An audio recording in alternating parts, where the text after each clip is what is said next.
सीता जी का पता लगाकर जब हनुमान जी लंका से वापस आ गए, तब सभी वानर सीता जी का पता चलने के कारण उत्साह से भर गए। वे सभी वानर योद्धा दोबारा लंका जाकर रावण का वध करके सीता जी को लाने की योजना बनाने लगे। तभी जामवंत के मना करने पर वे सभी शांत हो गए और वे सभी किष्किंधापुरी जाने की तैयारी करने लगे। अब वानरराज सुग्रीव और श्री राम को सीता जी के बारे में बताना था, लेकिन समस्या यह थी कि जब वानरराज सुग्रीव ने उन्हें दक्षिण दिशा की तरफ सीता जी की खोज करने के लिए भेजा था, तब केवल 1 महीने का ही समय दिया था और सुग्रीव ने यह भी कहा था कि यदि 1 महीने से अधिक समय लगा तो सभी के प्राण ले लूंगा। अब इसी डर के मारे किष्किंधापुरी जाने के लिए वे सभी वानर योद्धा विचार विमर्श करने लगे। फिर उन्होंने सोचा कि जो होगा सो देखा जाएगा। ऐसा कहकर वे सभी किष्किंधापुरी की तरफ जाने लगे। जैसे ही उन्होंने किष्किंधापुरी की सीमा में प्रवेश किया, तभी उनको मार्ग में बहुत सुंदर वन दिखाई दिया। उस वन का नाम मधुवन था। वह किष्किंधापुरी का ही वन था। सुग्रीव के पूर्वजों ने उसे बनवाया था। वह बहुत सुंदर था। वह वन अनेक स्वादिष्ट व रसीले फलों से भरा हुआ था। उस वन में मधु अर्थात शहद के अनेक छत्ते लगे हुए थे, इसीलिए उसे मधुवन कहा जाता था। उस मधुवन में वानरराज सुग्रीव के अलावा किसी और को जाने की आज्ञा नहीं थी, क्योंकि उस समय सुग्रीव ही किष्किंधापुरी के राजा थे। उस वन की सुरक्षा का दायित्व तो वानरराज सुग्रीव के मामा दधमुख के अधिकार में था।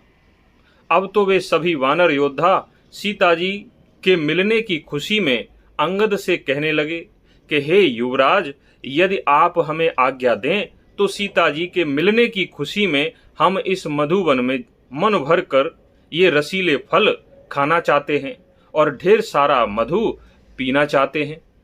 सीता जी की खोज का कार्य सफल होने के कारण अंगद भी बहुत प्रसन्न थे, इसलिए उन्होंने सभी वानर योद्धाओं को मधुवन में जाकर पेट भरकर मधु पीने की आज्ञा दे दी। वे सभी वानर युवराज अंगद की आज्ञा पाकर मधुवन में घुस गए और वृक्षों के ऊपर चढ़ गए। वे उन वृक्षों के स्वादिष्ट व रसीले फलों को खाने लगे। उस वन में घूम घूम कर वे सभी वानर खूब मौज मस्ती करने लगे। एक दूसरे के साथ हंसी ठिठोली करने लगे। कोई वानर पेड़ों की डालियों से कूद जाता तो कोई वृक्षों की सबसे ऊपर वाली डाली पर पहुंच जाता। अर्थात वे सभी वानर तमाम प्रकार की क्रीड़ाएं करने लगे। वे मधु के छत्ते तोड़ तोड़ कर खाने लगे। जब पेट भर जाता तब उन छत्तों को इधर उधर फेंकने लगते, कभी एक दूसरे पर ही फेंकने लगते। पूरे मधुवन को तहस नहस कर दिया। हनुमान जी ने उन बंदरों को और ज्यादा उत्साहित कर दिया। कहा कि जितना मधु पीना हो उतना पियो, कोई चिंता की बात नहीं, और कोई भी तुम्हें रोकने आए तब मुझे बता देना, मैं देखता हूं तुम्हें कौन रोकता है। तभी युवराज अंगद ने कहा कि अभी हनुमान जी जैसा कहें वैसा ही करो। आखिर ये सीता जी का पता लगाकर आए हैं। अभी कोई ऐसी बात भी करें जो अनुचित हो, उसे भी हमें मानना पड़ेगा, क्योंकि ये हमारा बहुत बड़ा कार्य सिद्ध करके आए हैं। तभी उस मधुवन के रक्षकों ने देखा कि ये इतने वानर वानरराज सुग्रीव के वन में घुस कैसे आए हैं और पेड़ों को हानि भी पहुंचा रहे हैं। तो उन्होंने वानरों को रोकना चाहा, लेकिन वानर किसी की सुन ही नहीं रहे थे। मधु के नशे में चूर थे। तब वन के रक्षक उन वानरों को मधुवन से बाहर निकालने की बलपूर्वक कोशिश करते हैं तो वे सभी वानर उन्हें पीट पीट कर भगा देते थे। उस वन के सभी रक्षक जब पीट पीट कर भगा दिए गए तो वे सीधे अपने स्वामी दधिमुख के पास पहुंचे, जो सुग्रीव के मामा थे और उन्हीं के संरक्षण में वह मधुवन था। उन रक्षकों ने कहा कि हनुमान जी के बढ़ावा देने से सभी वानर मधुवन में उत्पात मचा रहे हैं, फलों को तोड़ तोड़ कर खाते हैं, जब पेट भर जाता है तो भी फलों को तोड़कर एक दूसरे पर फेंकते हैं, मधुवन के छत्तों से पेट भरकर शहद पीते हैं और फिर उन छत्तों के टुकड़े कर एक दूसरे पर निशाना लगा लगा कर मारते हैं। हमने जब उन्हें रोकने की कोशिश की तो उन्होंने हमें ही पीट पीट कर मधुवन से भगा दिया है। अब आप ही चलकर उन्हें मधुवन से बाहर निकाल सकते हैं, हमारे तो बस की बात है नहीं।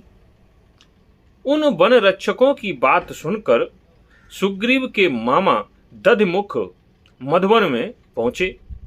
दधिमुख ने वहां पर जाकर उन सभी वानरों को मधुवन से भगाने की बहुत कोशिश की, लेकिन वानर उनकी कहाँ सुनने वाले थे, वे तो मधु के नशे में चूर थे।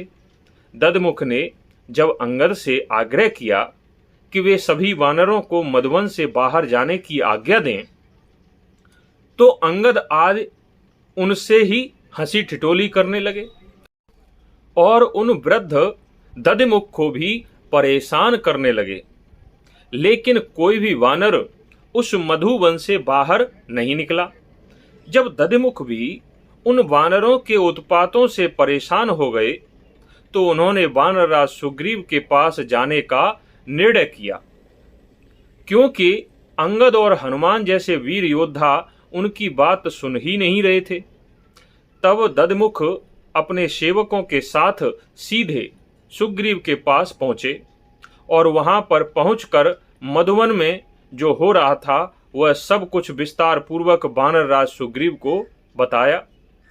उसके बाद फिर क्या हुआ यह हम अगले वीडियो में बताएंगे। तब तक के लिए धन्यवाद। इस प्रकार के और वीडियो देखने के लिए हमारे चैनल को सब्सक्राइब करें। वीडियो अच्छा लगा हो तो लाइक अवश्य करें। आपको वीडियो कैसा लगा इसके लिए कमेंट भी करें और ज़्यादा से ज़्यादा लोगों को यह वीडियो अवश्य पहुंचाएं। फिर से धन्यवाद।